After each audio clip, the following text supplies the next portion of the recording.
This is Wizard Check. It's a podcast of sorts. Or so they say.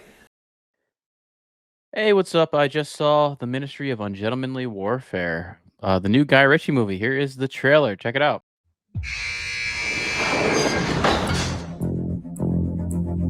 Gus March Phillips, I have a mission I want you to lead. Thank you, Sergeant. What's the plan? To neutralize the German U-boats in the North Atlantic.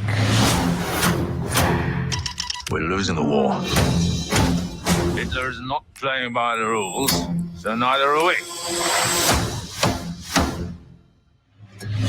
We both know that I'm not very popular with the administration. The reason they find you unattractive is the very reason I find you attractive. If I'm to do this, I'll need my own team. You won't like them. They're all mad. They'll need to be. This is an unsanctioned, unauthorized mission. If we fail, England will be condemned to a lifetime under the German boot. And so I said, that is not a dog. That is my wife. It's very good.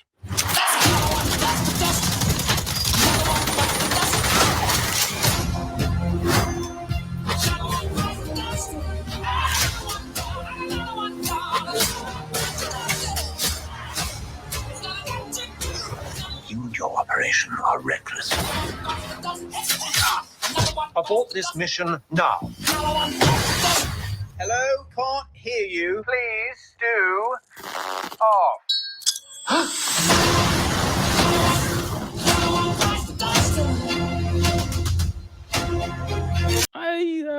I liked it. I had a good time watching it. I really did. It wasn't like something I loved. I'm looking at these reviews here on Rotten Tomato. It's kind of interesting here. I don't completely agree with any of these. I was gonna give. I would flat out. I'd give this movie a 7 out of 10. That's where I stand on this film. I don't think it's in the 90s. Did I have a really good time watching it? Yeah, it was a good time. It's like a Dirty Dozen movie. It's a shoot 'em up kind of thing. It was fun. The standout right there is that Eliza Gonzalez, the girl in this, she was really good. There's the guy who plays Jamis in Dune 1. What's his name? His name is, oh my god, it's something I can't even pronounce it. Babs Olosamokin. Yeah. Jesus Christ. That's a crazy name there. Yeah. Yeah, he was really good in this. The tone of him is really good. That storyline was excellent. That storyline kind of made the thing, is what I'd have to say. But yeah, it's basically about the special forces operation. It's the first of it. Winston Churchill is the one who's leading this and getting this going, and one of the people on the task force is Ian Fleming, and that is Ian Fleming, the author of James Bond and all those books. And apparently, he got his idea for this character from the Henry Cavill, the actual guy that Henry Cavill's playing. And that's one thing I'll say, like a criticism of this film. I can't remember any of these people's names. Like, that's out the window. That's always a bad sign. That's like I remember Red Letter Media talking about the Phantom Menace and the prequels, where they're like, describe the character, remember the name, and it's just hard to remember any of these people's names. That's not a good sign. But the character that the girl, Isa Gonzalez, she was really great. She kind of steals the show. It's a popcorn movie, I guess. I don't like that term. It's just I get it for this. I get it. I hate that term, popcorn movie, but this is a popcorn movie. This is that's what it is. This is kind of like turn your mind off. There's nothing to say. Like, I just saw Civil War, and there's a lot that they say in that movie, be it something you agree with or don't. At least they have something to say. This again has nothing to say, but that's not a bad thing. You go into it, you have a good time, you kind of unwind and watch a movie that's just sort of kind of fun. There's some comedy in there. I'm not a huge like Henry Cavill performance type guy, but this I was like, okay, I think he was actually pretty good in this. So every so often he'll get something that really fits with his acting style, and I think that is this. And there is some straight up kind of funny comedy, even like the clips that Lionsgate has released. Not sure it's working, Lasser. Captain looks rather agitated.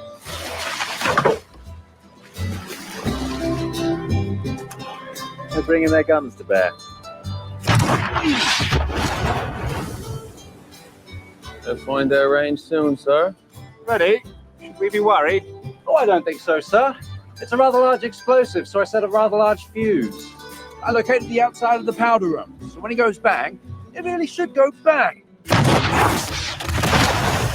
So, sir. Should be any second now, chaps.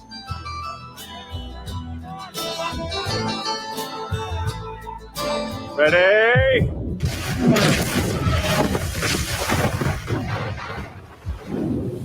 Good work, Frederick. Thank you, Captain. Yeah, this kind of has that tone of the Sherlock Holmes movie that Guy Ritchie's done. I think there's multiple of those. Yeah, here you can see Isa Gonzalez. I think she steals the show. She was really good, and her whole plot line and story was really good. She's trying to seduce this German officer, and she's got a vendetta. She is Jewish or half Jewish or something, so that's a big motivation for her. And yeah, like I said, the whole plot of this movie is they're trying to fuck up a resupply operation for the Nazi U-boats, which could, help out the UK with getting their shipments of supplies and also maybe getting the United States over into the war because I guess at this point the United States their ships aren't even really able to get over just because of all the U-boats. So that's a big part of it is try to get them in. And I have to say this story is a little old. We've seen this story. It seems like there's always a story where it's like if this didn't happen, then the war would have lost, or this was the linchpin to get them into the war.